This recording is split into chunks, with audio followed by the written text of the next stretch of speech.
Selebgram Rachel V-nya datang ke Polda Metro Jaya untuk diperiksa karena kabur dari karantina. Polisi mendalami kemungkinan pemidanaan serta membongkar mafia karantina yang membantu pendatang lolos dari kewajiban isolasi.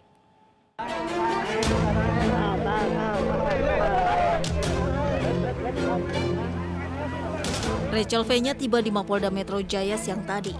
Polisi akan mengklarifikasi dugaan kaburnya Rachel dari karantina sepulangnya dari Amerika Serikat. Rachel diberitakan kabur setelah menjalani karantina selama 3 hari di Wisma Atlet Pademangan, Jakarta.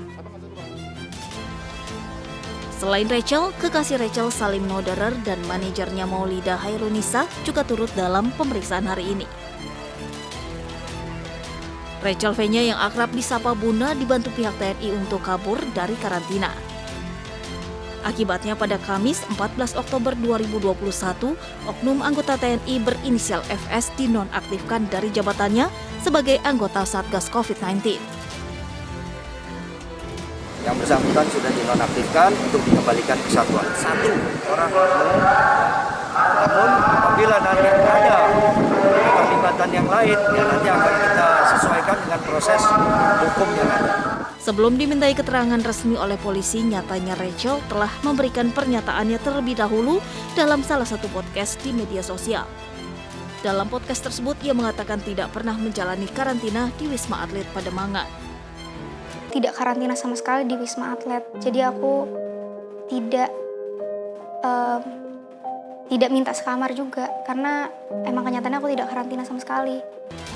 Kasus kaburnya Rachel V-nya ini mengundang komentar berbagai pihak. Salah satunya datang dari relawan COVID-19, Dr. Tirta yang menduga kaburnya Rachel V-nya dari karantina dibantu tidak hanya 1 oknum, tapi bisa saja lebih dari 5 oknum. Datang dari Amerika, yang mutasi kita nggak tahu kayak apa, kabur di 2 tempat berbeda, Jakarta dan Bali, melibatkan banyak oknum, yang tentu itu bukan oknum pertama. Yang videonya juga ketika party banyak tidak maskeran juga. Ya, dan menurutku ya bukan goalnya si Rachel V-nya harus dipenjara itu, dia justru harus diinvestigasi untuk mengatakan fakta. Supaya membongkar semuanya. Loh iya dong. Kan Rachel ini pun bukan orang pertama, aku yakin. Oh, Rachel iya, pun, pasti. Nah ini yang harus diselidiki. Kok dia bisa tahu, dapat kontaknya dari mana? Wih, panjang dong bro. Nah ya emang harus. Kalau enggak, kalau kita mau memperbaiki, kalau enggak kayak gini, kita membuat peraturan karantina sekuat apapun akan ada yang jebol. Selebgram berusia 26 tahun ini juga diduga telah menyalahi peraturan karena RSDC Pademangan hanya diperuntukkan untuk karantina pekerja migran Indonesia dan mahasiswa yang selesai pendidikan dari luar negeri.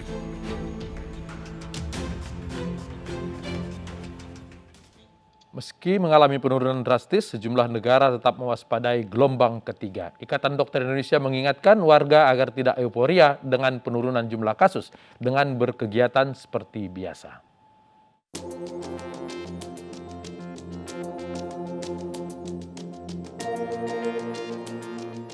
Hampir 2 tahun sudah, Indonesia dan negara-negara di sejumlah belahan dunia dilanda pandemi COVID-19. Selama waktu yang terlewat, jutaan manusia meninggal dunia. Data dari World Matter menunjukkan terdapat 242.853.000 lebih kasus corona di dunia, dengan angka kematian mencapai 4.938.000 lebih. Dan dibayangi angka kesembuhan mencapai 220.132.454 orang di seluruh belahan dunia. Negara dengan angka kasus tertinggi berada di Amerika dengan jumlah 46.092.362 orang, disusul India, Brazil, Inggris, dan Rusia.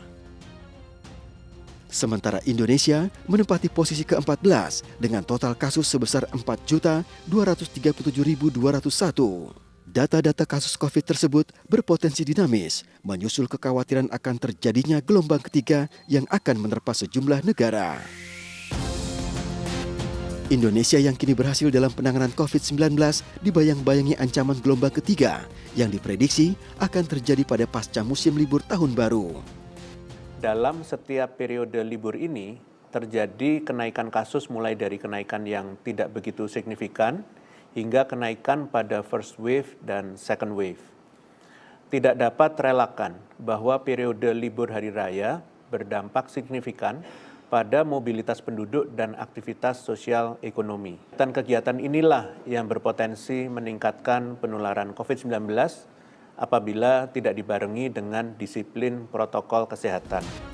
Peringatan akan ancaman gelombang ketiga datang dari Ikatan Dokter Indonesia, mengingat mobilitas masyarakat yang perlahan kembali meningkat seiring kebijakan yang telah dikeluarkan pemerintah. Itu mungkin masih bulan Februari atau Maret. Tentu yang harapan dan doanya yang paling baik.